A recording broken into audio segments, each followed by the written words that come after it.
मित्रों, मैं आज अपने गांव नौपारा में हूं और आप देख रहे हैं कि जिस खेत में हम प्राकृतिक खेती करते हैं उस खेत की सरसों जो है निकाल ली गई है और उसका अवशेष जो है, जो आप देख रहे हैं कि ये पड़ा हुआ है,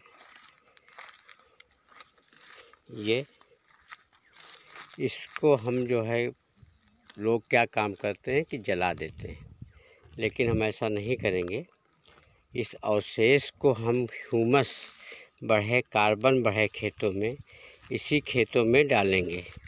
पिछले साल जब उड़द हुआ था तो उसका अवशेष जो है ये बचा हुआ था, तो हमने जहाँ पर नमी स्थान था वहाँ पर डाल दिया था और उसका जीवा में बन गया था, जो है खाद बन गई थी।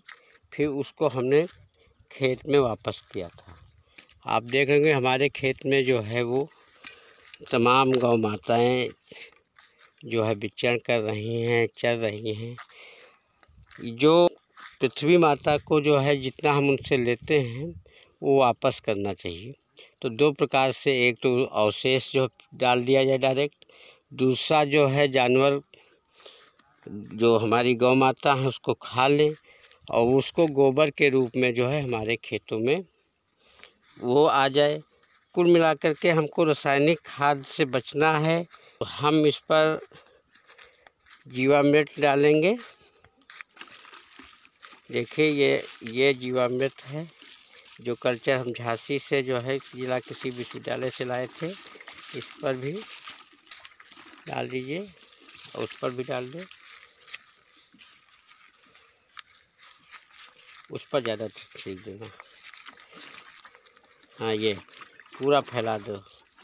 अब ये हमारी जो है पिछले साल का उड़द का जो है अवशेष जो था, इसको हम खेत जुताई के बाद इसमें डाल देंगे जीवाणु के साथ। अभी इसमें और भी जीवामृत डाला जाएगा।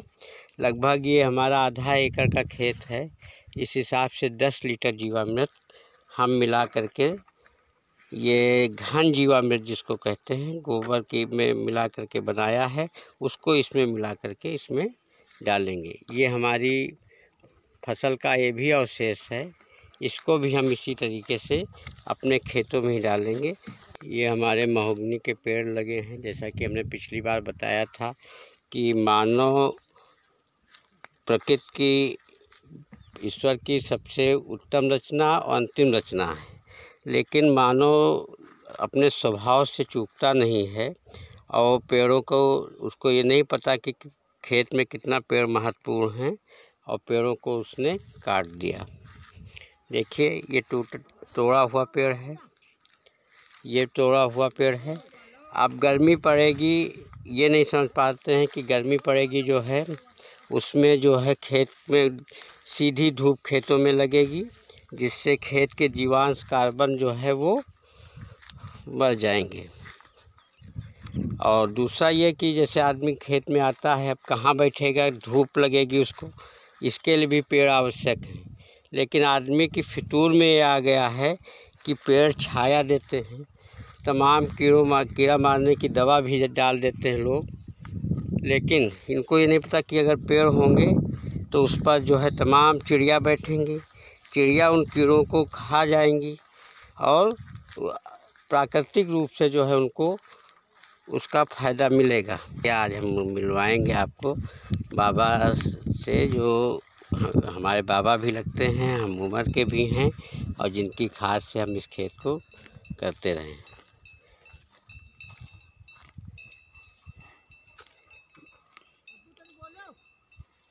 बाबा बताओ कुछ, खेत में गाय गोबर की खाद जो डाली जाए तो उससे क्या फ़ायदा होता है? जैसे रासायनिक खाद से नुकसान क्या होता है? जैसे मान लो गोबर की खाद डाली जाती थी, पहले की खेती होती थी तो लोग गोबर खाद तो डालते हैं, यूरिया रहबे नहीं करे भैया, यूरिया थी नहीं, और फिर भी खेती अच्छे खेत में फसल होती थी। हाँ। स्वाद कैसा रहता था? स्वाद भी बहुत अच्छा रहा, स्वाद भी अनाज का अच्छा रहता था। अब अनाज का स्वाद बदल गया, नहीं मिलता। ठीक है साथियों, धन्यवाद।